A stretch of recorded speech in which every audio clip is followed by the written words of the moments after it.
Olá, tudo bem? Estamos de volta e hoje nosso tema é muito interessante. Falaremos sobre como professores podem trabalhar com o Ministério da Criança pós-moderna.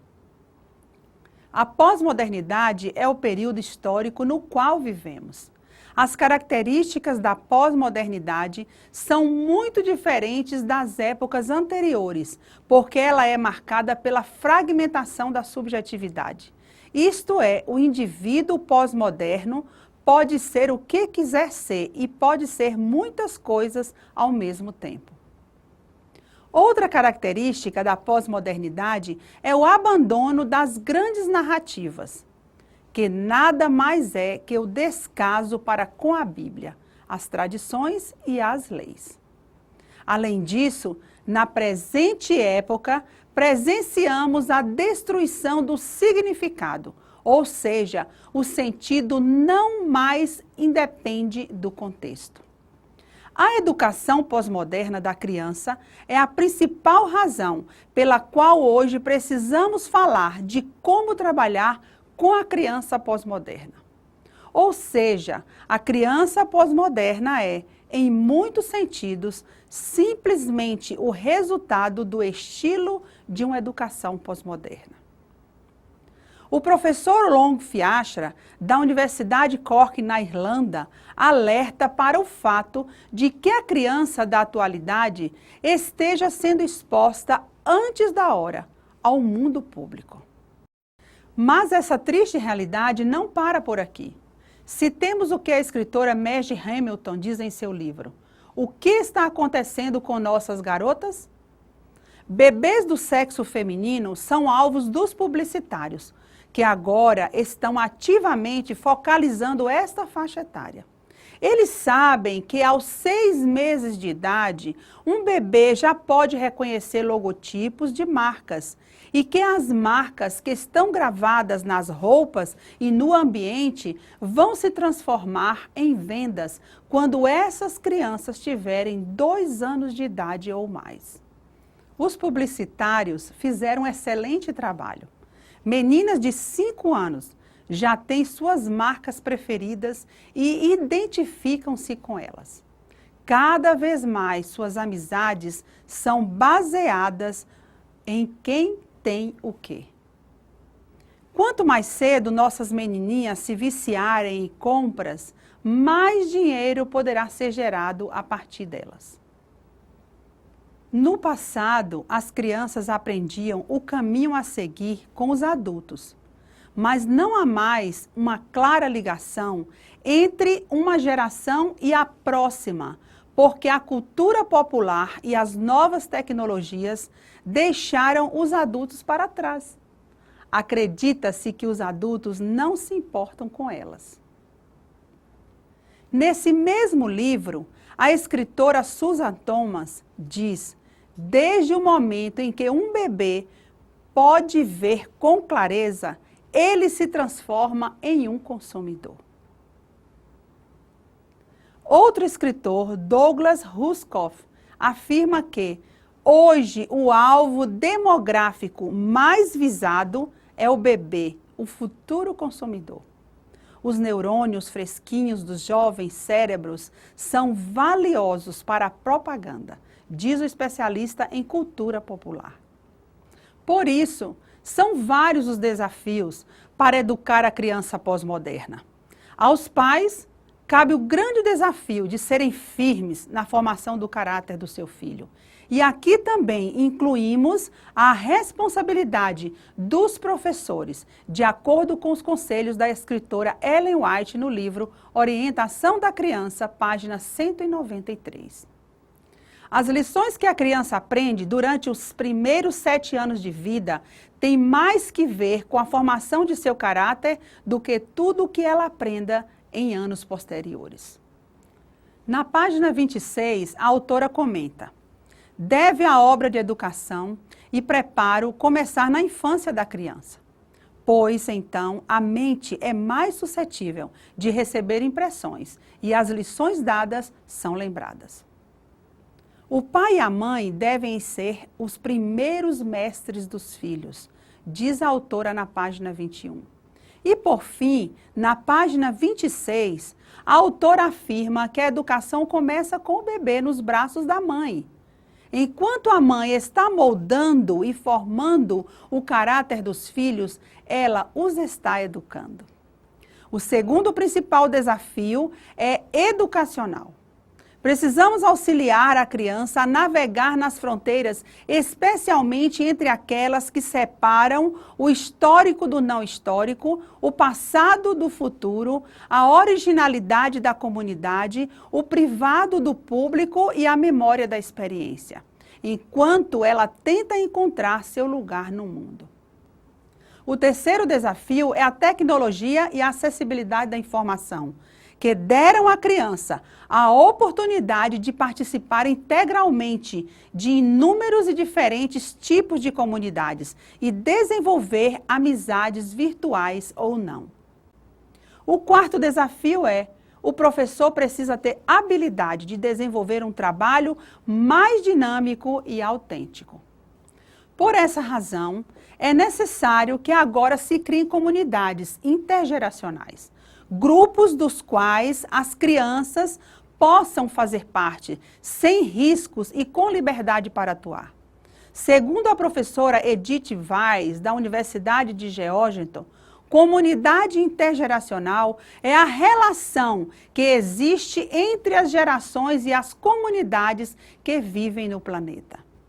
Nesse sentido, a família e a igreja se tornam extremamente importantes como instituições capazes de oferecer espaços para a pertinência e a atuação das crianças.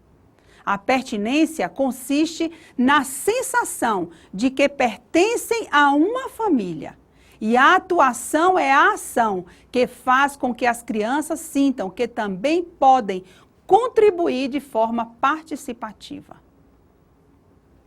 A professora Eve Beckwith, formada em teologia e doutora em educação, explica que a melhor forma de educar espiritualmente as crianças pós-modernas é por meio de ações coerentes pautadas na credibilidade. De acordo com ela, para alcançar essas crianças, é necessário, mais do que nunca, que sejamos o que cremos e vivamos o que ensinamos.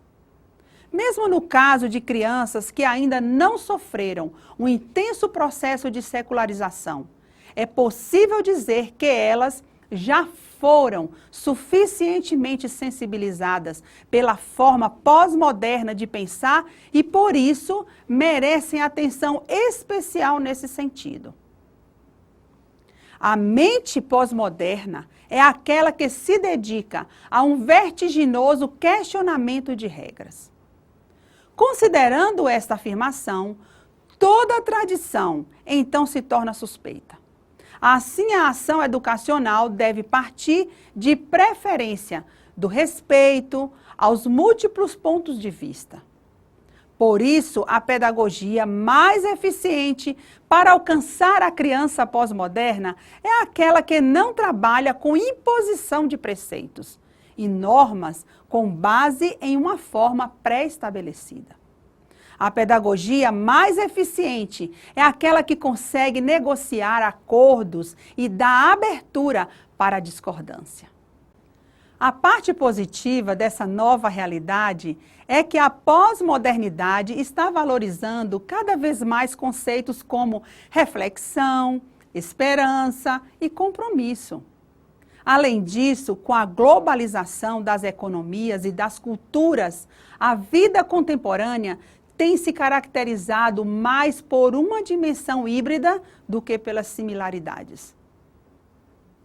Como consequência disso, as crianças estão sendo criadas em circunstâncias familiares mais diversas e a atenção para com as minorias, como os deficientes físicos, os indígenas e os imigrantes, tem crescido. O resultado de tudo isso é que as crianças acabam se tornando mais sensíveis aos principais valores que a educação cristã tem a oferecer, como o amor, a tolerância, o respeito e a solidariedade. Para educar a criança pós-moderna, o que necessitamos de fato não é de uma estrutura nova, mas de uma expressão nova. Ou seja, nosso tom de voz, nosso olhar, nossas atitudes e declarações precisam cativá-las a partir da posição na qual elas se encontram quase que entrincheiradas. Nossa linguagem deve ser de tolerância e compreensão. Nossas atitudes devem ser de inclusão e respeito. Além disso, tanto na linguagem quanto nas atitudes, deve prevalecer a coerência. Hoje, o desafio é fazer com que a criançada não obedeça o aqui e agora. O mundo atual deseja que a criança estimule o apetite, mas é da vontade de nosso Deus que a criança tenha o domínio próprio. No aqui e agora, o que vale é a gula, mas no reino de Deus deve imperar o exercício da vontade. Nesse tempo, é a pressa que domina nossos desejos, mas o tempo de Deus é determinado pela reflexão.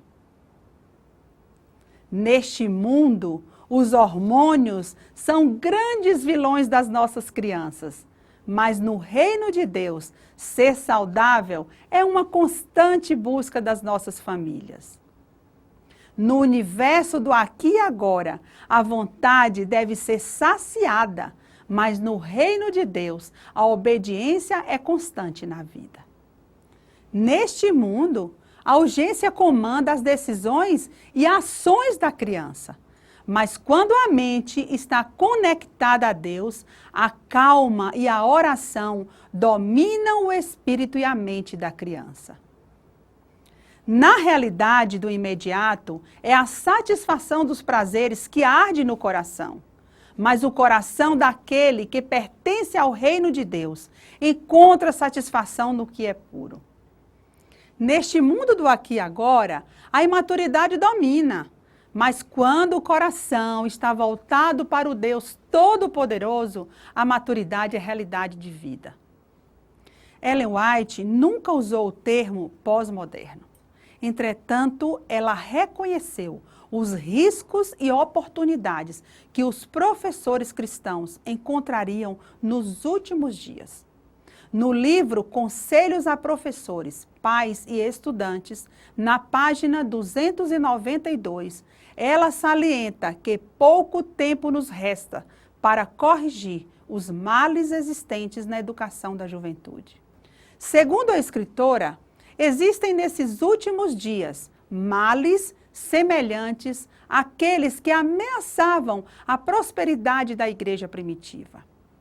E os ensinos do apóstolo João sobre estes pontos deveriam ser cuidadosamente considerados. Necessitais mostrar caridade. É o clamor que se ouve em todas as partes. Atos dos Apóstolos, páginas 554 e 555. E Ellen White tem razão. O amor continua sendo o elemento fundamental para a educação de todos, especialmente de nossas crianças. Todo ser humano, inclusive as crianças, nasceram do pecado. Por isso, temos a grande necessidade de um Salvador. Enumeremos, então, os 7 principais conselhos para lidar com a criança pós-moderna. Primeiro, não faça imposições. A criança pós-moderna é condicionada pela mídia e pelo ambiente social a rejeitar qualquer tentativa de controlar seu comportamento e atitudes. Por isso, é necessário estabelecer um clima de confiança em que a criança sinta que sua opinião é respeitada. Sendo assim, forme o hábito de ouvir, aprenda a negociar. Segundo, não discrimine. A tolerância para com a diferença é um dos principais testes pelo qual as pessoas pós-modernas, inclusive as crianças, avaliam nossas intenções e estilo de vida.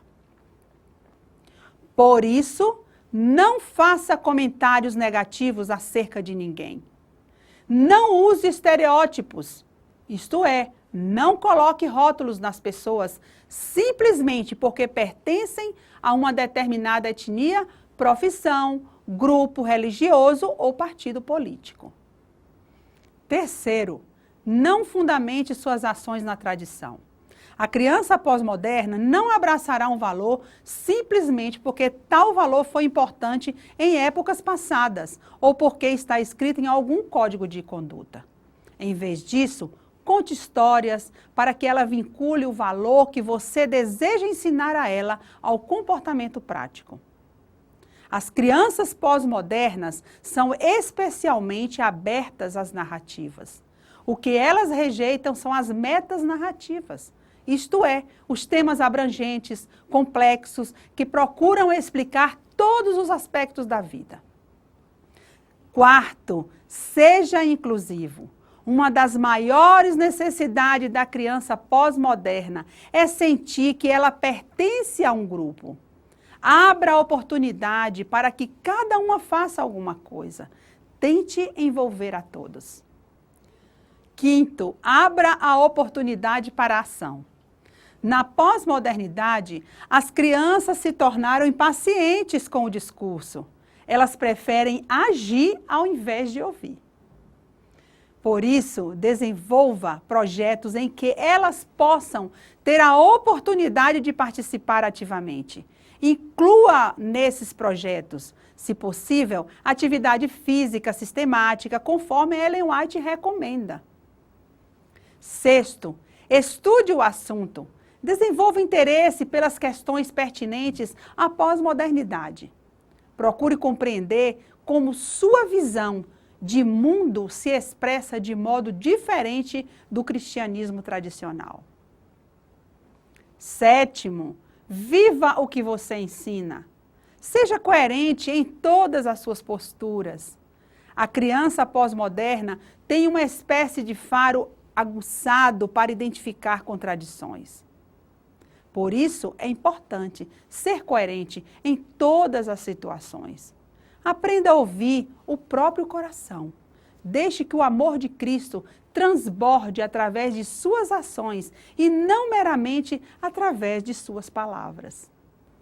Ellen White, na página 187 do livro O Lar Adventista, diz de maneira firme a todos aqueles que têm a responsabilidade de educar: pais, vocês têm responsabilidades que ninguém pode levar em seu lugar. Enquanto viverem, são responsabilizados por Deus quanto a guardar o seu caminho. Os pais que fazem da palavra de Deus seu guia e que compreendem quanto seus filhos dependem deles na formação do caráter, dar-lhes-ão um exemplo que lhes seja seguro seguir. Queridos professores, queridos pais, queridos avós e todos vocês que cuidam de crianças, reflitam no seu trabalho e na educação que vocês oferecem a essas crianças. As crianças com as quais trabalhamos precisam ser amadas, precisam ser ensinadas com muita paciência. Reflitam nisso. Meu desejo é que vocês ampliem a visão e aprendam cada vez mais. Desejo que vocês sejam um farol e que a luz de vocês possa iluminar a vida de cada criança, para que elas encontrem o caminho verdadeiro e um dia morem com Jesus nos céus. Um abraço e que Deus os abençoe grandemente.